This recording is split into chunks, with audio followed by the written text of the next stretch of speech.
What about the parents that have no contact?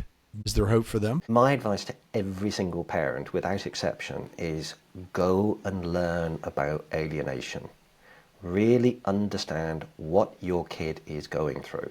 So if you've got contact with them, you can use that skill to start helping them immediately. If you haven't got contact with them, what you're doing is you're preparing yourself for the time that the kid engages with you. And you also learn about, reaching out and trying to send them communications and how to not overstep boundaries and how to do it gently and how to be patient. Patience is a virtue.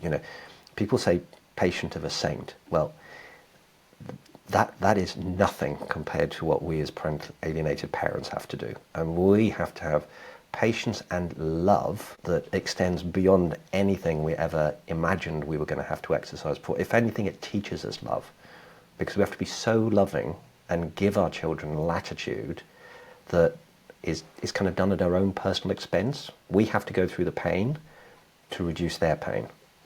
But for the no contact kids, as I say, the dynamics can change at any point in time. The worst case scenario is you might never see your kid again. That is the harsh reality.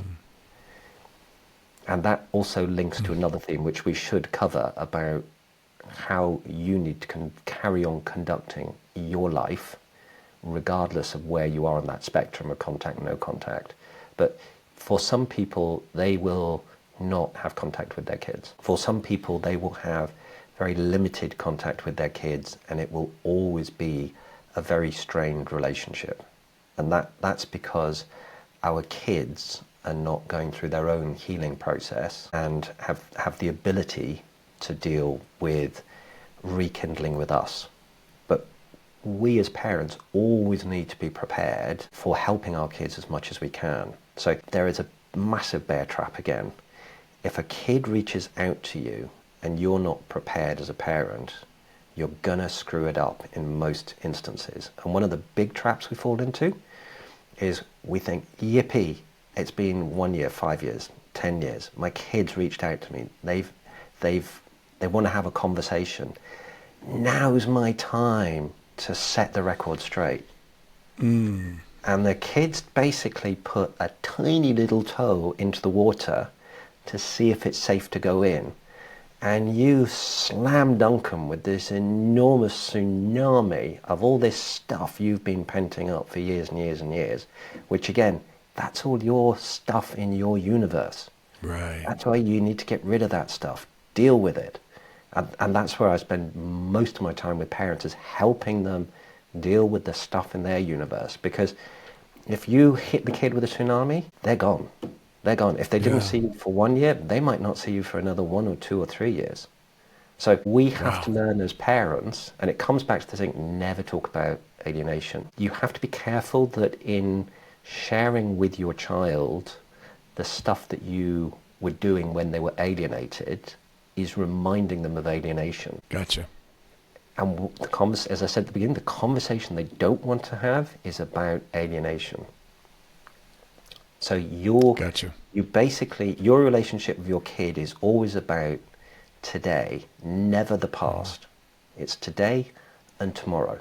Whatever's happened in the past is in the past. Forget about what the alienator has done to you.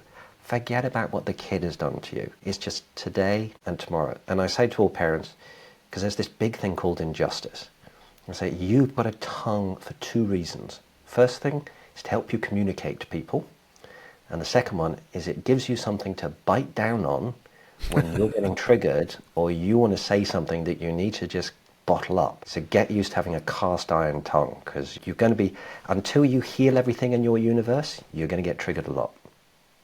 And Charlie, I think about as you get older and you go through, high school, go off to college, you start wondering about your life. You start wondering about your parents. I shared with you that I lost my father when I was young. And I remember when, it was college, right after college, I kind of went on this quest wanting to know more about him. What was he like? What was he like as a kid? What was he like as an adult? And just really trying to find out. I think that's kind of natural for adolescents and young adults to want that. So there is that hope also that they will reach out during that period of time. And it might be with anger. It could, because Yeah. they could be angry because they've been fed all this BS the whole time, that you were this horrible person. And I think it really depends on the kid. And again, it's this spectrum thing. It will depend on, first of all, the nature of the kid. Has the kid been relatively independent during their period of alienation, or have they been completely malleable and have become totally enmeshed with the alienator?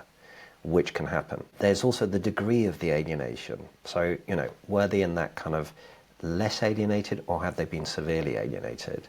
There's the length of time is important as well. Has this been going on for 2 years? Has it been going on for 20 years? And what a big part of what we need to kind of consider, again, looking from our kids' perspective, is the subconscious programming that's been taking place over a period of time.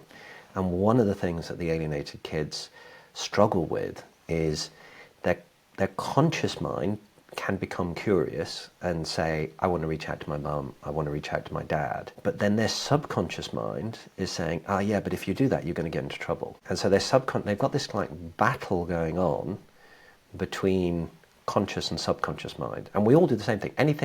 Anytime we try to change something in our own lives and about our own programming, we hit the same scenario. So one of the challenges for our kids, even when they've had contact with us, is that they're in our company, but their subconscious is saying, I feel uncomfortable. This doesn't feel good because I correlate being with that parent with getting into trouble. So they get, if they've experienced that for a few years, that becomes their programming. And even when their conscious mind says, I now want to change things, it can be really difficult for them to understand and then change that kind of subconscious programming. what about on the instances